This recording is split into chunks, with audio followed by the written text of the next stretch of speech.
আছে অভাব যায় না মইলে স্বভাব যায় না দইলে। আমার দশা হয়েছে এইটা। গেছিলাম বিয়া খাইতে আমি 2টা পিঠা চুরি করছি। এটি যখন সুন্দর করে কাইটটা লইছি আরও একটা জিনিস চুরি করছি এটাও দেখাইতাছি আপনারারে। এই যে বাতাসা কইনার মার ইফতারিতে বাতাসা চুরি করে আনছি। আপনারা আবার কইনা যে কেউ লগে এটি একটা মজার একটা জিনিস বানাই আমি নাস্তা বিহালের লাগিয়া। এই যে দুধটা জাল দিতেছি এটার মধ্যে বাতাসাটি ভিজায়া জাল দেম একটু।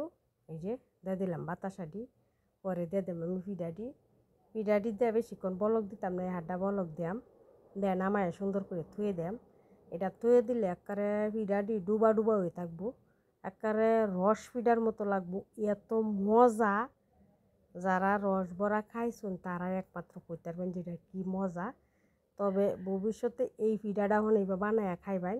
এই যে আমার পিঠাটা শেষ জাল দেওয়া, এখন থুয়ে দেব আমি, থুয়ে বিহালে খাইবেন, এটা ডুবু ডুবু।